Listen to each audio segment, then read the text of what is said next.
And welcome back to the Hot Lap. We are talking Yuki Tsunoda. He has not given up on a Red Bull seat. In fact, he's come out fighting, saying, I want that seat. Now, I don't think there's any snub on Liam Lawson, but he really feels he deserves that seat, as did a lot of people in Formula One. He has beaten the last, 3 teammates he's had?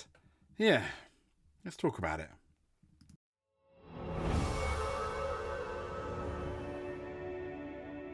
So this is Yuki Tsunoda and helmet MOKKA, and well, boy oh boy does Yuki Tsunoda want that seat. He's so we're talking helmet MOKKA.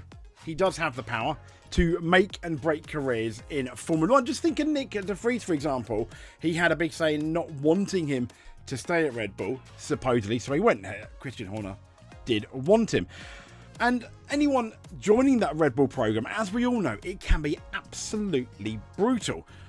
For example, Nick de Vries, Pierre Gasly, Alexander Albon, Daniel Kvyat, to name a few.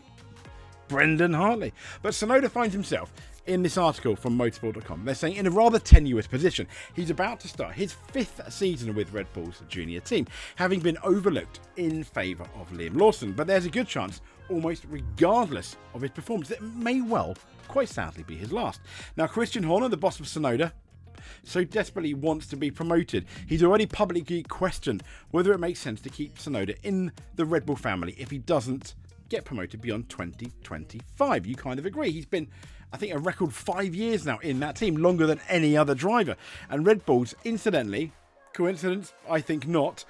The Red Bull's partnership with Honda is coming to an end. Tsunoda's adventure with Red Bull may also conclude at the same time it concludes with Honda. Enter Aston Martin, maybe? You have to fight a certain nepotism Lance Stroll, but I digress. So there aren't many options elsewhere.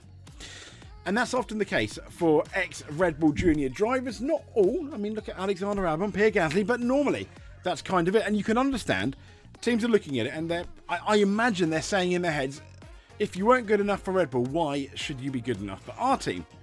So there's people suggesting, like motorsport.com, there's only one potential trump card for Tsunoda, his own performance. And it looks as though that performance in 2025 will have to be nothing short of absolutely smashing Isaac Hadjar.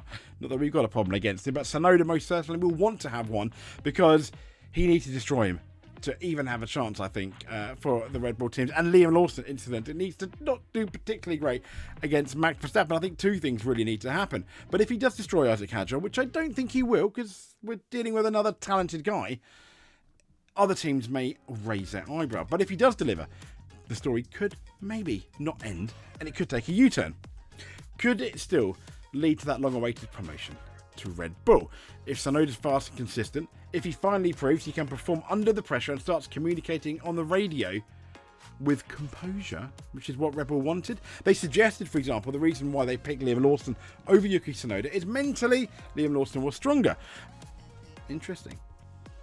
So just imagine MOKKA, just imagine Tsunoda, possibly. So, having played a significant role in the premature sacking of Nick de Vries by setting a benchmark, so yeah, Tsunoda did, the Dutchman couldn't match him in 12 Grand Prix weekends as they spent teammates, and I don't think Nick de Vries is no slouch. Now, Tsunoda went on to outperform Daniel Ricciardo too, and while it was the Australian, it was Ricciardo who grabbed those headlines, P7 in Mexico in 23, P4 in Miami sprint qualifying. Tsunoda had the upper hand in both their qualifying and their race battles. He also has every reason to feel he performed better, at least statistically he did, against Liam Lawson. The margins weren't particularly that convincing, and it's likely the fact that the New Zealander was able to run so close to Tsunoda so early that it tipped the scales in their favour. Maybe they think Liam Lawson has a bigger ceiling to improve than Yuki Tsunoda with his 5 years at RB. Yet it was one of the paddock's worst kept secrets that Red Bull was leaning heavily toward Liam Lawson. We all knew it. It was quite obvious in the end, and I don't really think we should be surprised, just maybe disappointed that they picked Liam Lawson, assuming you are a Tsunoda fan. And he said, I had 3 calls from Helmet and Lauren before the announcement, he records, when asked how he found out. He said, first was Helmet, I guess, so yeah, I heard the final decision from them. He says he didn't even try to keep them on the phone too long to hear an explanation. He said, I mean, fair play to him. I mean, there's no point in complaining and blah, blah, blah. He said, I just said, yeah, I get it. Okay, good luck. Pretty much that's it. I mean, I just got to keep doing what I'm doing and my mindset won't change. But he said he still wants that seat. He's hungry for that seat. Now, when we look at him, the 2024 head-to-head, Danny Ricciardo, 8-9, Yuki Tsunoda. Sprint Danny Ricciardo, 2-1 in favour of Ricciardo. Liam Lawson, 2-4 in favour of Yuki. And against Liam Lawson, the sprint 2-1 in favour of Lawson. Yuki Tsunoda had 3 teammates to contend with in races last season, and it was only in 4 races with Liam Lawson that he came out with a negative record. Lawson finishing ahead 3 times out of 4 together. I believe this was, yes, for the 2024. But let's have a look at this. This is the 2023 teammate head-to-head, and I think the reason why maybe they were considering Lawson even from over a year ago, a year back. So they had races. So 4-1 in Liam Lawson's favour. Qualifying 4-1 in Tsunoda's favour. Top 10s 1-0 in Lawson's favour. Points 2-0 again in Lawson's favour.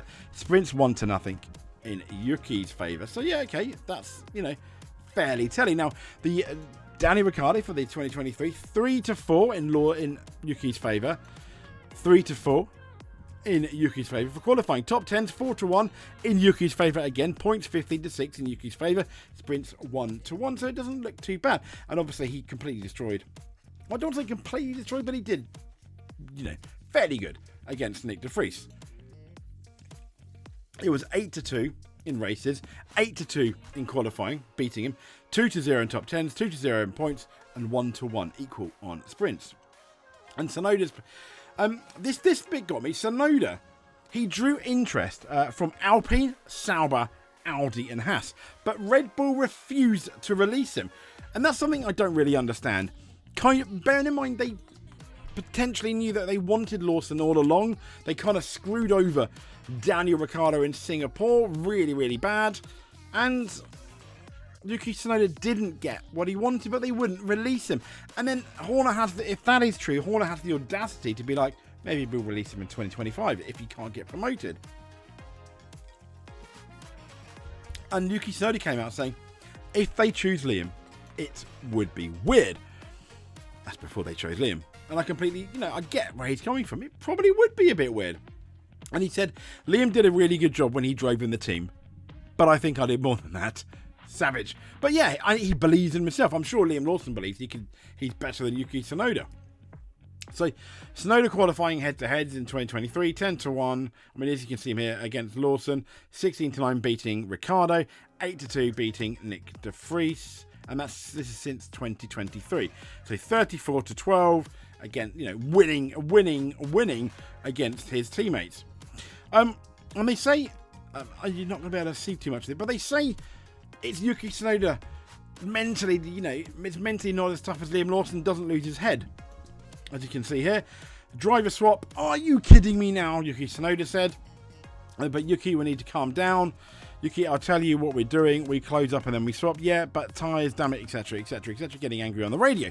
But then so did Liam Lawson, to be fair, playing devil's advocate. Alonso purposely slowed up through 9 and 10. He said, when he aborted the lap, it just sucked, man. And he said that was Stroll. He said, Perez, honestly, and his issue with Perez, okay, focus on yourself, copy that. And he said, mate, who was that? What was that? Checker or Max? He said, don't worry, please. So, yeah, I mean, they're just some examples. Having said that, Red Bull do have access to more information than we do. So, do we then bow to Red Bull and be like, fair enough? Yeah, I guess maybe we might, as much as maybe we take it with a pinch of salt. If you're a Tsunoda fan, it's going to be really interesting viewing for at least the first half of the season when we get a picture of how good Liam Lawson is and how good Tsunoda is against Isaac Hadjar. Yeah, stay tuned. And if you made it to the end, just clicking on this video is more than enough for us. But if you made it to the end, please, oh please, if you are not, give us a subscribe. If you are already subscribed, hit that notification button if you're not, so you don't miss an F1 video, particularly over the Australian Grand Prix weekend. If you want to do a bit more, hit that like button, comment below, let us know what you think about Yuki Tsunoda. But until then, I'll speak to you soon. Thank you for watching, but above all else, stay safe.